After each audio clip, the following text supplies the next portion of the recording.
আজকে পড়ব ফসলুন ফিল মাওয়ানি থেকে, তাই না? সবাই ধরো, এর আগের পড়াগুলো দেখা হয়েছে?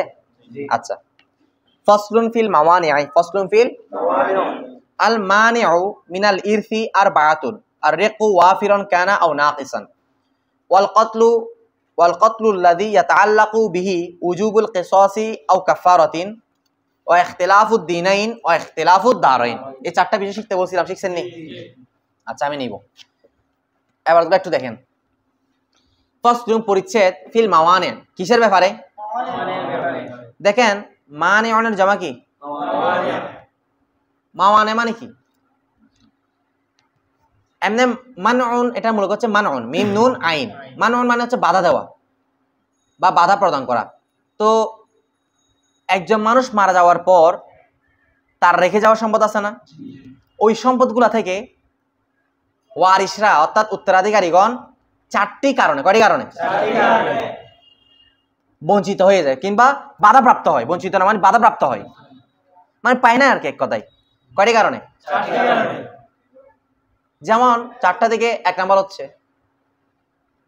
যদি দাস হয়, দুই নাম্বার হচ্ছে যদি ওই ব্যক্তি ওই ওয়ারিস, যেমন মনে করে আমার বাবা, আমি যদি আমার বাবাকে হত্যা করে ফেলি, হত্যাকারী হয়, যদি মৃত ব্যক্তির কি কারী হয়, তাহলে এখন আমি আমার বাবাকে মনে করো হত্যা করলাম, উদাহরণস্বরূপ, আমি আমার বাবা থেকে সম্পদ পাবো না। এই হত্যাটা আমার বাবা থেকে সম্পদ পাওয়াটার জন্য আমার কি হয়ে গেছে, বাধা হয়ে গেছে। তাও ধর্মের ভিন্নতা হলে, আমার বাবা মুসলিম, আমি কি হয়ে গেছি, কাফের, বা আমি কাফের, উনি মুসলিম, ধর্মের ভিন্নতা হলেও কি পাবে না, এই সম্পদ পাবে না। তারপর রাষ্ট্রের ভিন্নতা নিয়ে কথা আছে, রাষ্ট্রের ভিন্নতা হলেও সম্পদ পাবে না। তারপর আসো, আর আছে এই চারটাই। এই চারটা কারণে ওয়ারিস কারা? ওয়ারিস মানে কারা? উত্তরাধিকারী। মুরিস মানে কে ব্যক্তি? মৃত ব্যক্তি। ইরিস মানে কি? সম্পদ। ওয়ারিস মানে উত্তরাধিকারীগণ। মুরিস মানে মাঝে মারা গেছে। ইরিস মানে সম্পদটা। এই চারটা কারণে ওয়ারিসে মুরিসের কি থেকে কি পাবে, কি হবে, বাধা প্রদান করবে। অর্থাৎ এই চারটা বিষয় পাওয়া গেলে, এই চারটা বিষয়ের কোন একটা থাকলে, এই চারটা বিষয়ের কোন একটা যদি থাকে, ওই বিষয়টা ওয়ারিসকে তার মুরিসের ইরিস থেকে কি দিবে, বাধা দিবে। কথাটা বুঝাইতে পারছি? আচ্ছা, ফসলুন পরিচ্ছেদ ফিল মাওয়ানি, মাওয়ানের ব্যাপারে। আল মানিউ মিনাল ইরসি, অর্থাৎ আল মানিউ বাধা প্রদানকারী, মিনাল ইরসি, ইরিস মানে কি? সম্পদ। অর্থাৎ ওয়ারিসকে মুরিসের ইরিস থেকে, সম্পদ থেকে বাধা প্রদানকারী বিষয় আর বাহাতুন কয়টা? তোমরা আমার কথা বুঝতেছো? এক নাম্বার দেখো, আর-রিকু ওয়াফিরান কানা আও নাকিসান। এক নাম্বার হচ্ছে আর-রিকু দাসত্ব, ওয়াফিরান আই কামিলান, ওয়াফিরান মানে কি? কামিলান পূর্ণাঙ্গ, কানা হোক ওই দাসত্ব পূর্ণাঙ্গ হোক, আও নাকিসান অথবা অপূর্ণাঙ্গ হোক। কি বলছে বুঝছো? এক নাম্বার হচ্ছে দাসত্ব, সে চাই সেটা পূর্ণাঙ্গ হোক অথবা দাস। দুই ধরনের দাসের প্রকার দুইটা, একটা হচ্ছে দাস দুই ভাবে থাকে, একটা হচ্ছে পূর্ণাঙ্গ দাস, একটা অপূর্ণাঙ্গ। যদিও বা এখন দাস প্রথা নাই, তবুও কিতাবে দিয়ে দেওয়ার কারণে এই স্বার্থে আমরা পড়তেছি। দেখো, দাস কিছু দাস আছে শর্তযুক্ত, কি যুক্ত, আর কিছু দাস আছে তোমার শর্ত ছাড়া, সারা জীবনের জন্য। কি বলছে, কিসের জন্য? তাহলে যেমন আমার একটা দাস আছে, আমি মারা গেলে আমার কার হয়ে যাবে ওই দাসটা, আমার ছেলের। এইভাবে মানে সারা জীবনের জন্য। ওই দাসের মধ্যে কোন শর্ত আছে? তাহলে ওই দাসটা হচ্ছে রিক্কে কামেলা। রিক্কে কেমন দাস? পূর্ণাঙ্গ দাস। আর কিছু দাস আছে যে দাসগুলোর ক্ষেত্রে শর্ত আছে। কি আছে? একটু পজ করো। তাহলে কি বললাম? আর অপূর্ণাঙ্গ দাস মানে হচ্ছে চুক্তিবদ্ধ দাস। মানে এটা তিন ধরনের। কয় ধরনের? তিন প্রকার দাস। এদিকে দেখো, মুকাতাব, মুদাব্বার, উম্মে ওয়ালাদ। তাহলে এমনিতে দাস তিন প্রকার, মুকাতাব, মুদাব্বার, এই তিন প্রকার থেকে যে কোনো একটা প্রকারের দাসকে বলা হয় অপূর্ণাঙ্গ দাস। আর যদি এই তিনটা ছাড়া কোনো শর্ত এই তিন প্রকারের মধ্যে যদি না পড়ে, এটা হচ্ছে সাধারণ মানে পূর্ণাঙ্গ দাস। কথা বুঝা আসছে? তো মুকাতাব কাকে বলে? মুকাতাব হচ্ছে আল মুকাতাবু হুয়াল আব্দুল্লাযী কাতাবাহু মাওলাহু। অর্থাৎ এমন দাস যার সাথে মুনিবের, মালিকের একটা চুক্তি হয়েছে যে তুমি যদি আমাকে 3 বছর, তোমাকে 3 বছরের জন্য ছাড় দিলাম, 3 বছরের মধ্যে এত টাকা দিয়ে আমাকে এনে দিতে পারো, তুমি কি হয়ে যাবা? আজাদ। আর তুমি যদি আমাকে এত টাকা দিতে পারো, আমি তোমাকে কি করে দিব? তার টাকার বিনিময়ে একটা চুক্তি হয়েছে কিনা? অর্থাৎ মোকাদ্দমায় চুক্তিবদ্ধ দাস। কি দাস? অর্থাৎ লিখার মাধ্যমে কি কেতাবত থেকে আর কি লিখা। আচ্ছা, বুঝছো বিষয়টা? আর মুদাব্বার মানে কি? আল মুদাব্বার হুয়া মান ইতাকা আন দুবরিন ইয়ানি ফি তামামি হায়াতিল মাওলা। মুদাব্বার হচ্ছে যে দাসটাকে বলা হয় যে আমি যদি মারা যাই তুমি কি হয়ে যাবা? আজাদ হয়ে যাবা। তাহলে যে দাসটা মুনিব মালিক মারা যাওয়ার পর আজাদ হওয়ার ব্যাপারে কি করা হয়? চুক্তি করা হয়। অর্থাৎ মালিক মারা যাওয়ার সাথে সাথে যে দাস কি হয়ে যায়? আজাদ হয়ে যায়। ওই দাসকে বলা হয় মুদাব্বার। বুঝাচ্ছে? আর উম্মে বলাত মানে কি? হ্যাঁ, যে দাসকে দাসীকে দাস তো দান দিতে পারবে, জমা দিতে পারবে? দাসীকে বলতেছে যে তুমি যদি আমাকে একটা সন্তান দিতে পারো তাহলে তুমি কি হয়ে যাবা? বুঝাচ্ছে? এমনি ওইটা সহজে কেমনে মাথা রাখবা? উম্মুন মানে মা, ওয়ালাদ মানে কি? সন্তান, সন্তানের মা হওয়া। তাহলে তুমি যদি আমাকে একটা সন্তান জমা দিতে পারো তাহলে ওই দাসী কি হয়ে যাবে? তুমি আজাদ হয়ে যাবে। তাহলে সন্তান জমা দেওয়ার সাথে সাথে ওই দাসী কি হয়ে যাবে? তাহলে এই দাস কয় প্রকার? 3 প্রকার। মুকাতাব, মুদাব্বার, মুবাল্লাগ। এই 3 প্রকারের হচ্ছে, এই 3 প্রকারের কোন দাস হলে তখন ওই দাসটা হচ্ছে রেকে কামেল নাকি নাকেস? অপূর্ণাঙ্গ দাস। তো দাসটা পূর্ণাঙ্গ হোক অথবা অপূর্ণাঙ্গ হোক, দাস কখনো সম্পদ পাবে না। দাস দাস মুরিসের ইরিস থেকে কি প্রাপ্ত হবে? বাধা প্রাপ্ত হবে, সম্পদ পাবে না। তাহলে সম্পদ থেকে, মৃত ব্যক্তির সম্পদ থেকে বাধা প্রদানকারী বিষয়ের মধ্যে 1 নম্বরে কি হওয়া? দাস হওয়া। সেই দাসটা ওয়াফিরান কানা ও না কিসান, পূর্ণাঙ্গ হোক অথবা কে হোক। বুঝাচ্ছ সবার? এরপর দেখো 2 নম্বর দেখো, ওয়াল কতলু। 2 নম্বর আছে ওয়াল কতলু, হত্যা, হত্যাকারী হওয়া। কোন হত্যা? আল্লাযী ইয়াতাআল্লাকু বিহি। আল্লাযী, এই আল্লাযীর সাথে বিহি আছে না, এটা মিলে ফেলো। আল্লাযী বিহি আই আল্লাযী বিল কতলি, যে হত্যার সাথে ইয়াতাআল্লাকু সম্পৃক্ত হবে উজুবুল কিসাস ওয়াল কাফারা। কিসাস এবং উজুব মানে আবশ্যকতা, কিসাস মানে কিসাস, কাফারা মানে কি? কাফারা। কিসাস মানে বুঝো বদলা, ডাইরেক্ট।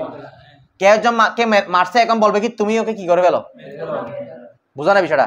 আর কাফারা মানে কি? ক্ষতিপূরণ দেওয়া আর কি। ঠিক আছে? আচ্ছা, তাহলে যে হত্যার সাথে, খুব খেয়াল করো, তোমরা লেট করে কেন? জাস্ট বরাবর টাইম আসতে হবে। দেখো, ওয়াল কতলু হত্যা, হত্যাটাও ওয়ারিসকে মুরিসের ইরিস থেকে,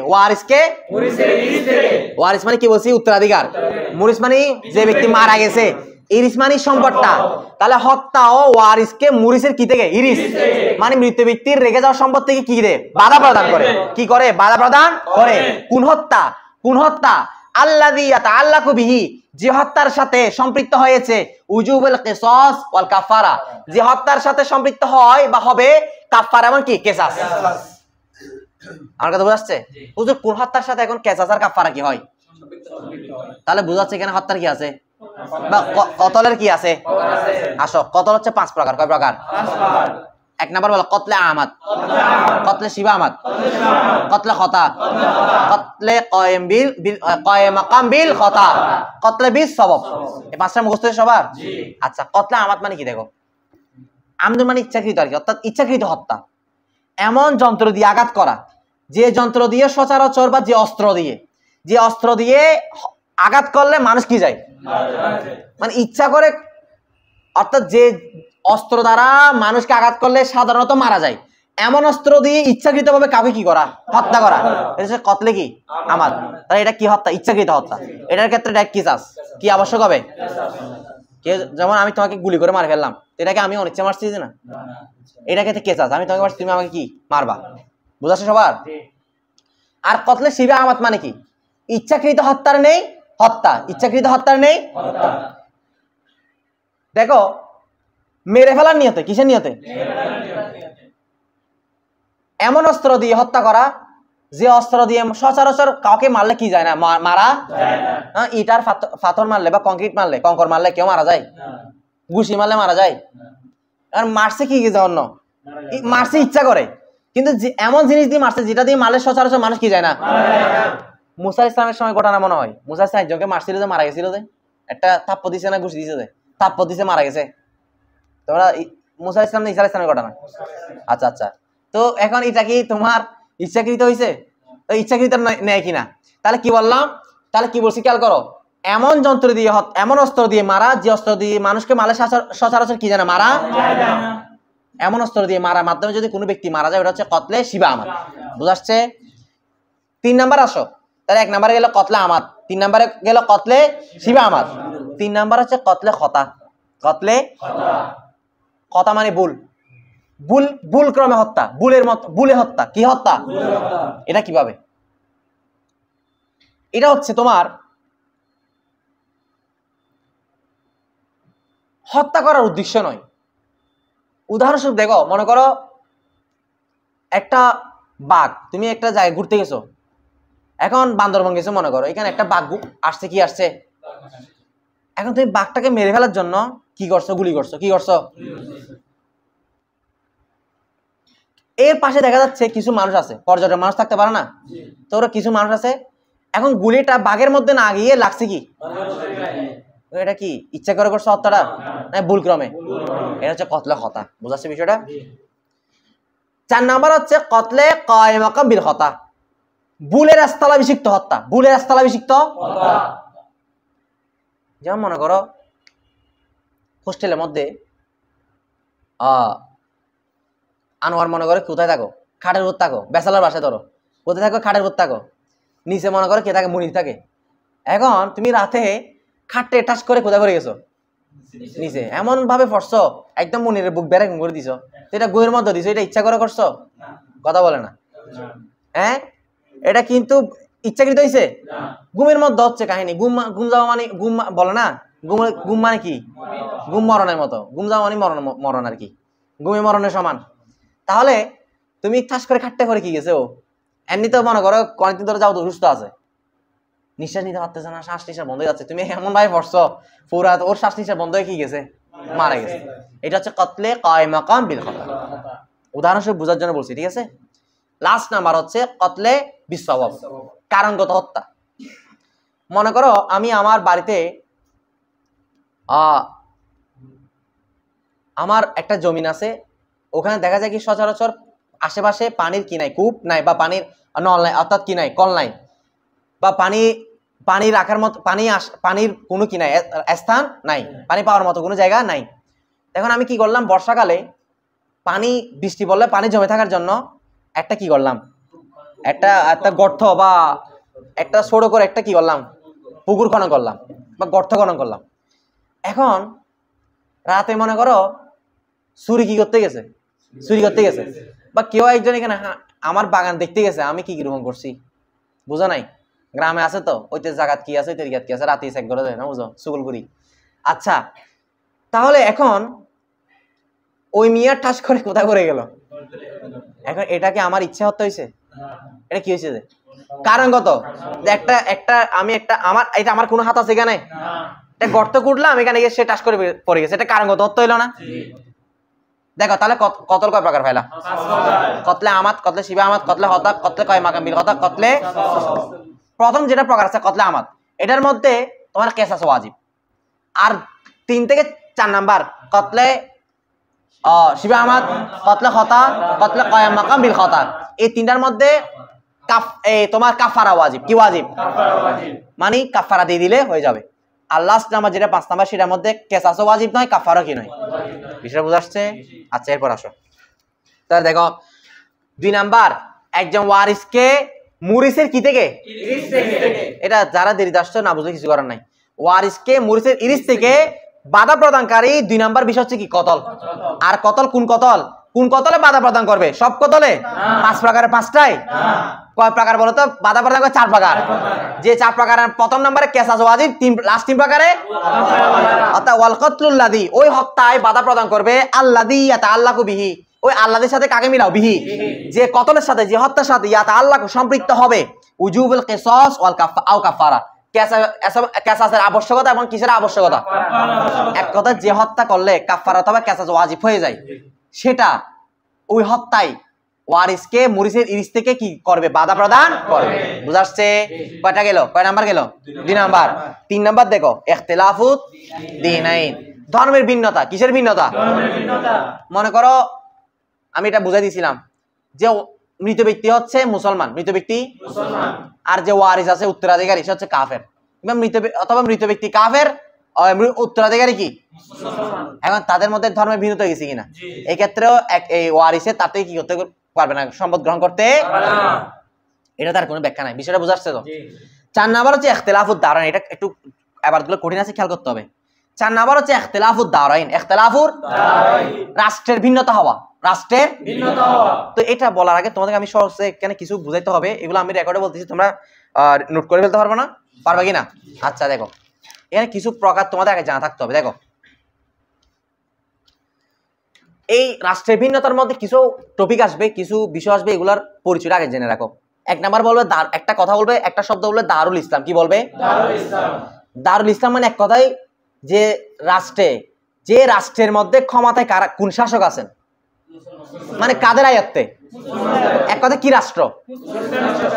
তারপর আসবে, অর্থাৎ এটার আরবি একটা সংজ্ঞা আছে, দারুল ইসলামি মা গলাবা ফিহাল মুসলিমুন ওয়া কানু আমিনিনা। যে রাষ্ট্রের মধ্যে অধিকাংশ কি কারা, মুসলমানরা, এবং যে রাষ্ট্রের মধ্যে মুসলমানরা কি আছেন, নিরাপদ আছেন, ওটাকে কি বলা হয়? দারুল ইসলাম। এক কথা কি রাষ্ট্র? ইসলামী রাষ্ট্র। তারপর আসলে দারুল হারব। দারুল হারব মানে হচ্ছে কাফির রাষ্ট্র। মা গলাবা ফিহা গায়রুল মুসলিম, যে রাষ্ট্রের মধ্যে কার আধিক্যতা বেশি, মানে যে রাষ্ট্রের মধ্যে কার প্রাধান্য বেশি, অমুসলিমদের, এক কথা কাফেরদের আর কি। এক কথা তাহলে দারুল ইসলাম মানে মুসলিম রাষ্ট্র, আর দারুল হারব মানে অমুসলিম রাষ্ট্র। আচ্ছা, মুস্তামিন মানে কি? তাহলে কটা পরিভাষা গেল? মাথা থাকবে? এগুলো না বুঝলে আমি আবার বুঝাতে পারবো না, আগে এগুলো বুঝে ফেলো। তাহলে দারুল ইসলাম মানে মুসলিম রাষ্ট্র, দারুল হারব মানে অমুসলিম রাষ্ট্র। তারপর আসলে মুস্তামিন। মুস্তামিন মানে কি? মুস্তামিন হচ্ছে এমন মুসলিমরা যারা ইসলামী রাষ্ট্রে নিরাপত্তার সহিত কি করে, বসবাস করে। যেমন, তবে তার জন্য কোনো জিজিয়া দিতে হয় না। যেমন এখানে আমাদের বাংলাদেশে যুক্তরাষ্ট্র, ইন্ডিয়া কিংবা তোমার অন্যান্য দেশের অমুসলিম রাষ্ট্রের, চীনের, জাপানের দূতরা বসবাস করে না? দূতরা থাকে না? থাকে না? বা অনেক চাকরিজীবী আছে কিনা? তো তারা অমুসলিম কিনা? দূতরা কি এখানে থাকে? ওরা কি এখানে টাকা দিয়ে থাকতে হয়? তাহলে অমুসলিমরা যখন, তবে নিরাপদ থাকতেছে কিনা? তাহলে অমুসলিমরা যখন মুসলিম রাষ্ট্রে নিরাপদ অবস্থা থাকবে, তাদের কি বলা হয়? মুস্তামিন। কি বলা হয়? বুঝা আসছে? আচ্ছা, এরপর দেখো আরেকটা শব্দ জিম্মি, এগুলো মাথা থাকতেছে তো? তারা দারুল ইসলাম মানে পাইছো কি রাষ্ট্র? দারুল হারব। তারপর তোমার কি আরেকটা মুস্তামিন মানে যে মুসলিম রাষ্ট্রে নিরাপদ অবস্থায় কি বসবাস করে। আর জিম্মি মানে হচ্ছে ওই অমুসলিম যে ইসলামী রাষ্ট্রের মধ্যে জিজিয়া, কর দেওয়ার মাধ্যমে বা ট্যাক্স দেওয়ার মধ্যে কি করে, বসবাস করে। তাহলে মুস্তামিন এবং জিজিয়া তোমার জিম্মি ধরতে গেলে একই কিনা? একটু পার্থক্য আছে। মুস্তামিনের মধ্যে জিজিয়া দিতে হয় না, কিন্তু জিম্মির মধ্যে কি দিতে হয়। আর হারবি মানে কি জানো? হারবি আটটা শব্দ আসবে কি? হারবি মানে হচ্ছে ওই মুসলিম যে দারুল হারবে বসবাস করে। দারুল হারব মানে কি রাষ্ট্র? যে ওই মুসলিম যে অমুসলিম রাষ্ট্রে কি করে। তাহলে দেখছো পরিবেশগুলো মাথা থাকবে, যেগুলো থাকলে এবার একদম ইজি হয়ে যাবে। তাহলে কি বললাম? একটা দারুল ইসলাম মানে কি রাষ্ট্র? তারপর দারুল হারব মানে কি রাষ্ট্র? মুস্তামিন মানে যে ওই মুসলিম যে, এই দেখো মুস্তামিন, জিম্মি, আরটা কি? মুস্তামিন, জিম্মি, হারবি, তিনজনই ওই অমুসলিমকে বোঝায়। কিঞ্চিত পার্থক্য। মুস্তামিন মানে কোনো কর দিতে হয় না, নিরাপদ থাকে। জিম্মি মানে কর দিয়ে থাকতে হয়। আর হারবি মানে ও মুসলিম হবে, তবে সে মুসলিম রাষ্ট্রে থাকবে না। কোন রাষ্ট্রে থাকবে? মুস্তামিন এবং জিম্মি দুটোটা অমুসলিম, তবে থাকবে কোন রাষ্ট্রে? কিন্তু জিম্মি অমুসলিম, থাকবে কোন রাষ্ট্রে? মাথায় বুঝাতে পারছি? কার কার ঢুকছে সেগুলো হাত তুলো। বুঝছো? হারবি মানে হচ্ছে অমুসলিম, থাকবে কোন রাষ্ট্রে? বুঝছো বিষয়টা? আচ্ছা, এখন আসো। হ্যাঁ, হারবি মানে অমুসলিম ব্যক্তি। ওই অমুসলিম ব্যক্তিকে হারবি বলা হয় যে দারুল হারবে থাকে। দারুল হারব মানে কি রাষ্ট্র? বুঝছো বিষয়টা? এখন আসো, এতটুকু বুঝছো তো? এখন আসো ইখতিলাফুদ দারাইন, এগুলা পরে নোট করে এখন খেয়াল করো। দেখো, রাষ্ট্রের ভিন্নতার কারণে সম্মতে ওয়ারিসের ইরিস থেকে, মুরিসের ইরিস থেকে, মৃত ব্যক্তির সম্পদ থেকে উত্তরাধিকারীগণ কি হয়? যে রাষ্ট্রের কি হয়? তো এই ইখতিলাফুদ দারাইন, এদিকে রাষ্ট্রের ভিন্নতা দুই ধরনের হতে পারে, হয়তো হাকিকি অথবা হুকমি। হাকি মানে প্রকৃতপক্ষে রাষ্ট্রের কি হওয়া? ভিন্নতা হওয়া। এটা যেমন উদাহরণ কি? যেমন দারুল হারবের কাফের, তাও দারুল ইসলামের জিম্মি কাফের। এদিকে দেখো, যেমন দারুল হারব মানে কি রাষ্ট্র? অমুসলিম রাষ্ট্রের কাফের। দারুল ইসলামের জিম্মি কাফের, মানে যে দারুল ইসলামী রাষ্ট্রে কি দিয়ে থাকতেছে, জিজিয়া দিয়ে থাকতেছে। মনে করো অমুসলিম রাষ্ট্রের কাফের মারা গেছে, এখন মুসলিম রাষ্ট্রে যে জিজিয়া দিয়ে থাকতেছে কাফের, সে সম্পদ পাবে না। অথবা যে মুসলিম রাষ্ট্রে জিজিয়া দিয়ে থাকতেছে, যে অমুসলিম জিজিয়া দিয়ে কোথায় থাকতেছে, সে মারা যাওয়ার পরে ওই যেটা অমুসলিম রাষ্ট্রে থাকতেছে, কোথায় থাকতেছে, দারুল হারবে থাকতেছে, সে সম্পদ ওর থেকেও পাবে রাষ্ট্রের কি হওয়ার কারণে। কথা বুঝতে পারছি? আর হুকমি বিধানগত ভাবে কিভাবে রাষ্ট্রের ভিন্নতা হয়, যেমন এদিকে দেখো, যেমন তোমার দারুল ইসলামের মুস্তামিন, দারুল ইসলামের মুস্তামিন মানে যে অমুসলিম কোথায় থাকতেছে, মুসলিম রাষ্ট্রে, ও দুতেরই, তবে কোনো জিজিয়া দিতে। আর আরেকটা হচ্ছে তোমার জিম্মি, আরটা কি জিম্মি মানে যে গড় দিয়ে থাকে। তাহলে তাদের মধ্যে কি রাষ্ট্রের ভিন্নতা হয়েছে? হাকি ভাবে হয়েছে, কিন্তু হকমি ভাবে হয়েছে। কারণ একজন হচ্ছে মুস্তামিন, আরটা কি জিম্মি। এটাকেও ইখতিলাফুদ দারাইন রাষ্ট্রের ভিন্নতা হিসেবে ধরে নিবা হবে, কিন্তু হাকি কিভাবে নয়, কিভাবে? কথা বুঝাচ্ছে? সেই ক্ষেত্রে এই ক্ষেত্রে ওরা সম্মতি কি হবে, এক অপর থেকে বঞ্চিত হবে। কথা বুঝাচ্ছে? আসে এবারের মধ্যে আমরা টাস মিলে ফেলি। দেখো ইখতিলাফুদ দারাইন 4 নাম্বার হচ্ছে রাষ্ট্রের কি হওয়া। সবাই সাত আঙ্গুল দাও, পড়াগুলো ভালো করে খেয়াল করো। ইম্মা হয়তো সেটা সেই রাষ্ট্রের ভিন্নতা, ইম্মা হয়তো হবে হাকিকতান। হাকিকতান মানে কি? প্রকৃতপক্ষে। এই পাও নাই? তাহলে ইখতিলাফুদ দারাইন পাইছো নি? রাষ্ট্রের ভিন্নতা হবে, ইম্মা হয়তো সেটা হাকিকতান, হাকিকি ভাবে। যেমন কাল হারবি ওয়া জিম্মি, যেমন হারবি এবং জিম্মির মধ্যে।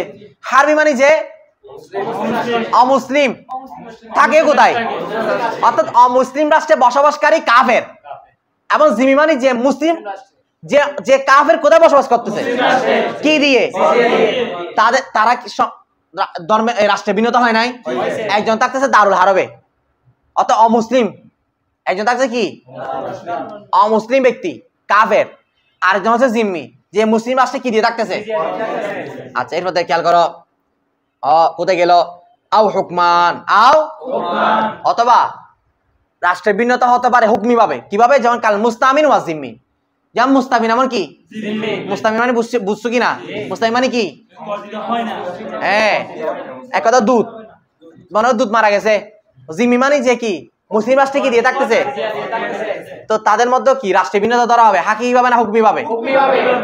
আও অথবা আল হারবিয়াইনে মিন দারাইনে মুখতালিফাইন, অথবা দুই হারবিয়াইন, হারবি মানে দুই কাফের, অর্থাৎ ওই দুই মুসলিম যারা কোথায় বসবাস করতেছে। আচ্ছা মিন দারাইনে মুখতালিফাইন, এমন অবস্থায় দুটোটা একই রাষ্ট্র হওয়ার দরকার নাই। এটা এরকম হতে পারে যে দুটোটা ভিন্ন ভিন্ন রাষ্ট্র আছে, যেমন একজন যুক্তরাষ্ট্রে থাকতেছে আর ইন্ডিয়া থাকতেছে।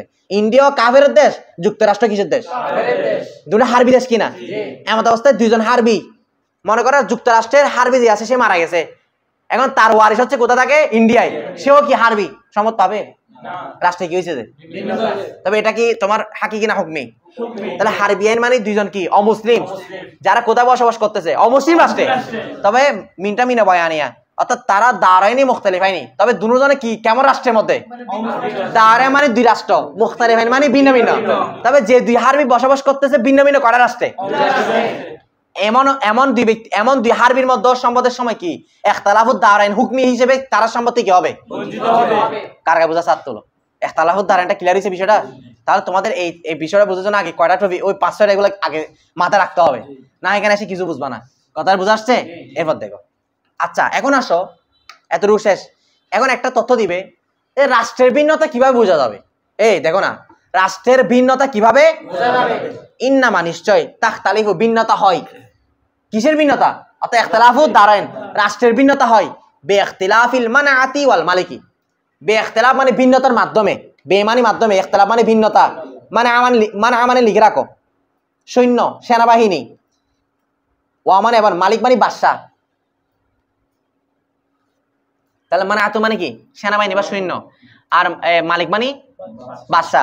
তাহলে এটা আবারটা দেখো, খেয়াল করো, রাষ্ট্রের ভিন্নতা এটা বোঝা যাবে, বা রাষ্ট্রের ভিন্নতা কিভাবে হবে বলতে, বিইখতিলাফিল মানাআতি ওয়াল মালিকি। এই সেনাবাহিনী এবং বাদশার ভিন্নতার কারণে কার ভিন্নতা হয়েছে, এই সাইদুল এটা কি বললো খেয়াল করো।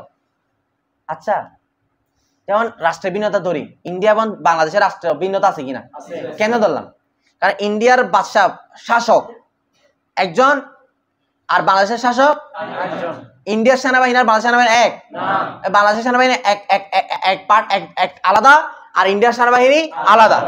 তাহলে আলাদা আলাদা কিনা? তো এই রাষ্ট্রের ভিন্নতা এটা বোঝা যাচ্ছে, এইভাবে বোঝাচ্ছে না?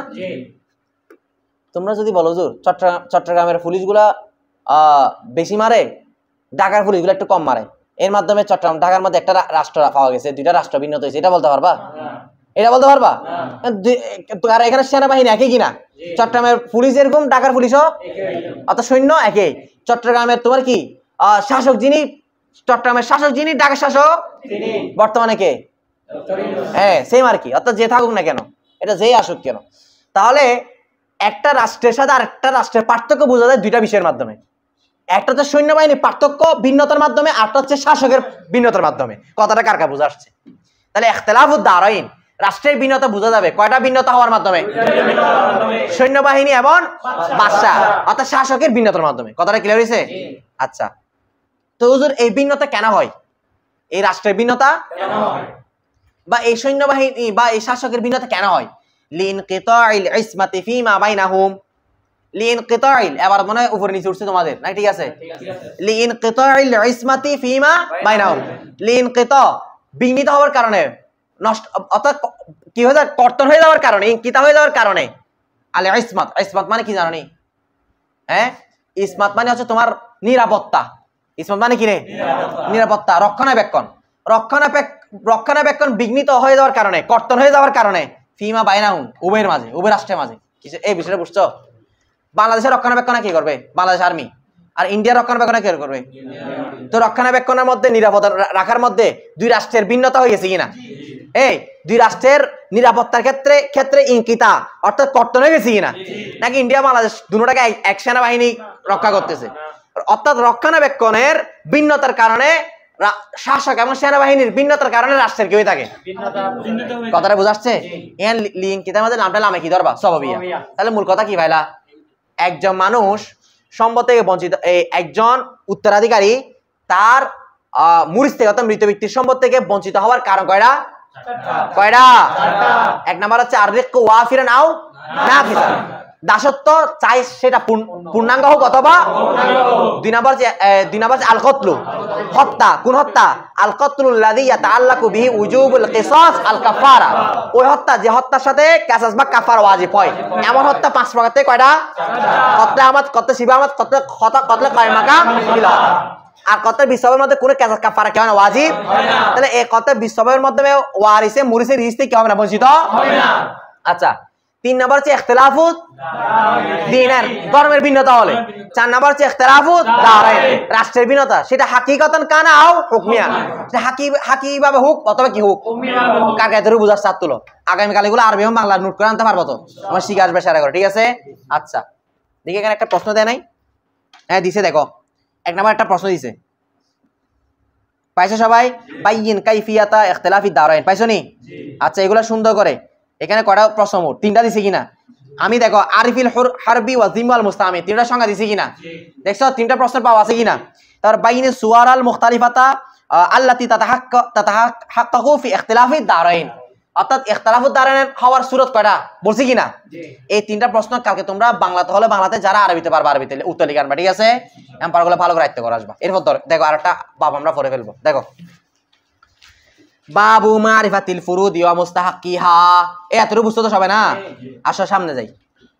বাব মানে অধ্যায়, মারিফাত মানে পরিচিতি, ফুরুদ মানে নির্ধারিত অংশ, ফরদুন থেকে আর কি। হ্যাঁ, নির্ধারিত অংশসমূহ, নির্ধারিত অংশের পরিচিতির অধ্যায়।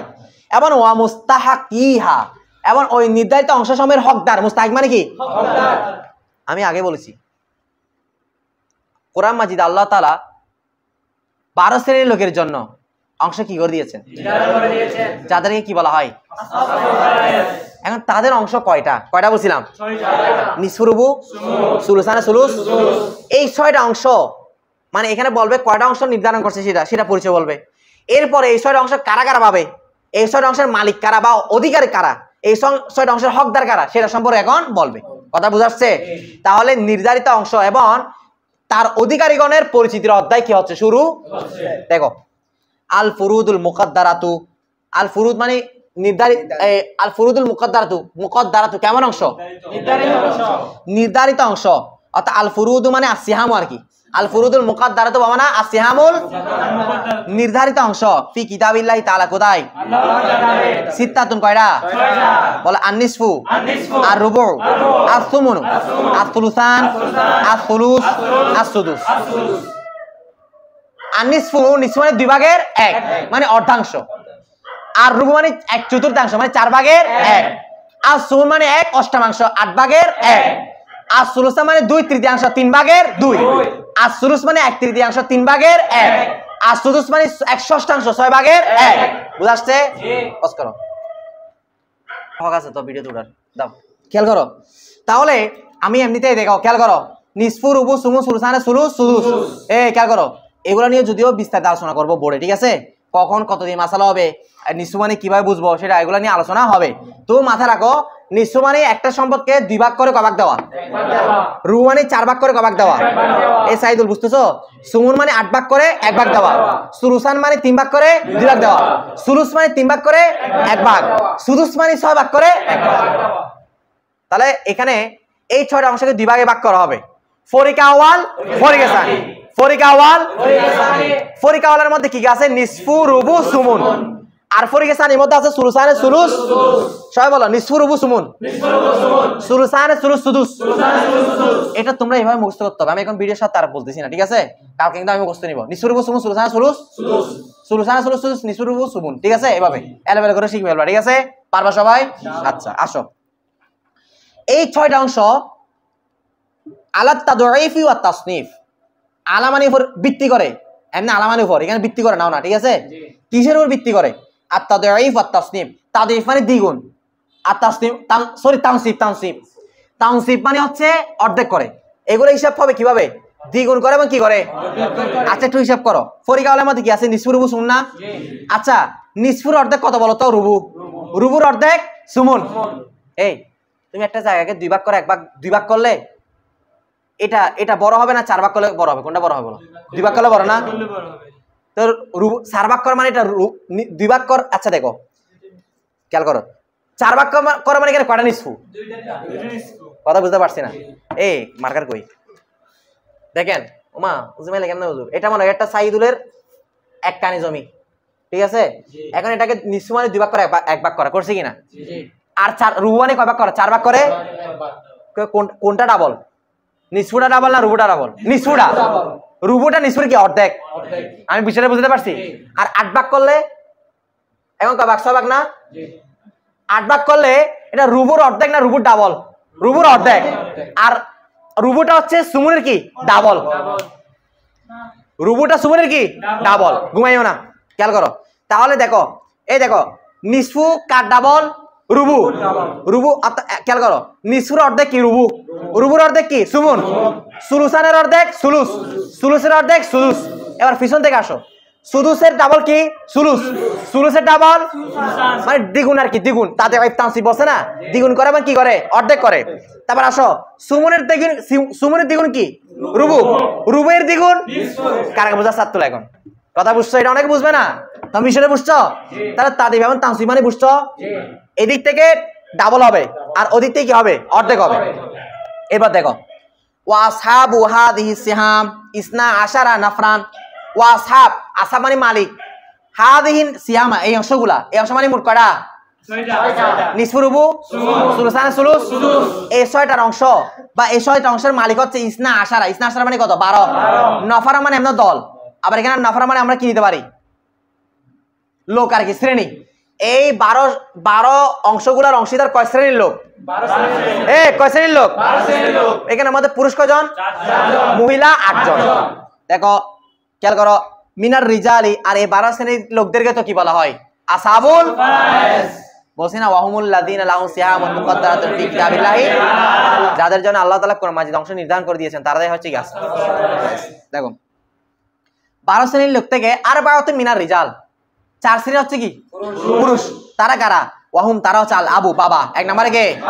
ওয়াল জাদ্দু সহিহ, জাদ্দু মানে দাদা, সহিহ মানে প্রকৃত। এগুলো নিয়ে বড় আলোচনা হবে, ঠিক আছে? প্রকৃত দাদা, এক কথা দাদা না, না নয়, এ কোন দাদা? অহু আসলে হচ্ছে আবুল আব, বাবার বাবা। আবুল আব মানে কি রে? তুমি বাবার বাবা কি বলো? চাচা বলো না? বাবার বাবা চাচা না? আচ্ছা, ওয়াইন আলা, এবার উপরে যত যাই। এ দেখো এখানে দুইটা শব্দ, একটা ওয়াইন আটটা হচ্ছে ওয়াইন সাফিলা বা সাফুলা বা সাফালা যেটা বলো। ওয়াইন আলা মানে উপরে যত যায়, আর ওয়াইন সাফিলা মানে নিচে যত যায়। তো দাদার দাদা এটা কি নিচে যাবে না উপরে যাবে? যে তারপর আসো ওয়াল আহুল ইউমিন। আহুল ইউমিন মানে পবিত্র ভাই।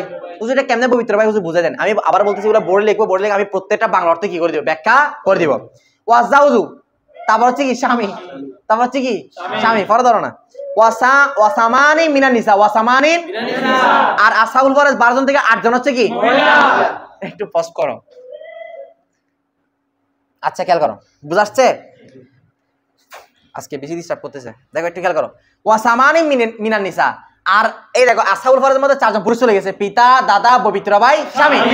আর 8 জন হচ্ছে মহিলা। আর তারা কারা? ওয়াহুন না, তারা হলেন আজওয়াজ, 1 নম্বরে স্ত্রী, 2 নম্বরে ওয়ালবিন মেয়ে, 3 নাম্বার হচ্ছে না ঠিক আছে, 3 নাম্বারে বিনতুল বিন অর্থাৎ নাতনি। এই ছেলের ঘরের মেয়ে আর কি, ছেলের ঘরের মেয়েকে কি বলবো? সাইদুল, নাতনি। আচ্ছা ওয়াইন সাফিলাত, এভাবে নিচে যত যায়, নিচে মানে নাতনি পরে কি আছে? নাতনির মেয়ে, পুতনি টুতনি যা বলে আর কি, ঠিক আছে, পুতনি সতীন, সতীন বলে এগুলা। দেখো খেয়াল করো, তাহলে মেয়েদের 8 জনের মধ্যে 1 নম্বরে স্ত্রী, 2 নম্বরে মেয়ে, 3 নম্বরে নাতনি, তারপর 4 নম্বরে ওয়ালুখতুল ইয়াবিন অর্থাৎ ওয়াউখতুল ইয়াবিন ওয়াউমিন নিজবন কি বোন। 5 নাম্বার হচ্ছে উখতুল ইয়াবিন বই মাতৃ বোন। তারপর 6 নম্বরে উখতুল ইউমিন বই পিতৃ বোন। 7 নাম্বার হচ্ছে ওয়াল মা। 8 নাম্বারে ওয়াল জাদ্দাতু সাহিহাতু প্রকৃত দাদি। প্রকৃত দাদি মানে নানি নয়, দাদির পরিচয় দিচ্ছে সেটাকে বলতে, সেটা হচ্ছে ওয়াহিয়াল লাতি, ওইসব মহিলা আল্লাতি লা ইয়াদখুলু ফি নিসবাতিহা, যে মহিলাগুলো প্রবেশ করবে না ফি নিসবাতিহা সম্পর্কের ক্ষেত্রে, ইলাল মাইয়িতি কার সাথে? যে মহিলাগুলোকে মৃত ব্যক্তির সাথে সম্পৃক্ত করলে প্রবেশ করবে না। জাদ্দুন ফাসিদুন, কে প্রবেশ করবে না? দাদা, ইয়া নানা। জাদ্দুন সহিহুন মানে দাদা, আর জাদ্দুন ফাসিদুন মানে নানা। যে মহিলাকে মৃত ব্যক্তির সাথে সম্পর্কিত করলে মাঝখানে নানা আসবে না। নানা আসবে না মানে কি আসবে? দাদা আসবে। তো দাদা আসলে এটা দাদি হবে না নানি হবে? নানা আসলে তো কে যাবে? নানি। কথা বুঝাচ্ছে? এখানে এই চারটা বিষয় নিয়ে আলোচনা করবো। একটা হচ্ছে উখতুল ইয়াব ওয়াউম, এগুলো নিয়ে, আর হচ্ছে উখতুল ইয়াব ওয়াউম, উখতুল ইউম, উখতুল ইয়াব, জাদ্দুল ফাসিদ, জাদ্দুস সহিহ, এগুলো নিয়ে আলোচনা করবো, ঠিক আছে? এমনি তোমরা আমার মুখে মুখে বলো, আসহাবুল ফরজ কয়জন? 12 জন। পুরুষ কয়জন? 4 জন। মহিলা 8 জন। বলো পুরুষ 4 জন, বলো পিতা, দাদা, পবিত্র ভাই, স্বামী, স্ত্রী, কন্যা, নাতনি, নিজবোন, বই মাতৃ বোন, পবিত্র বোন, মাতা, দাদি। কালকে 12টা শিখে আসতে পারবেন তো? পড়া শব্দ আসতে পারবেন তো? এরপর ইনশাল্লাহ আগামী ক্লাসে, আগামী শনিবার আমরা বাবার হালত চলে যাবো। বাবার হালত কয়টা? 3টা। এখান থেকে আমরা ইনশাল্লাহ শুরু করবো, ঠিক আছে? এবং এখানে কিছু ব্যাখ্যা আছে, এগুলো আমি বোর্ডে দেখা দিব, ঠিক আছে? আজকে এতটুকু থাক। আসসালামু আলাইকুম ওয়া রাহমাতুল্লাহ।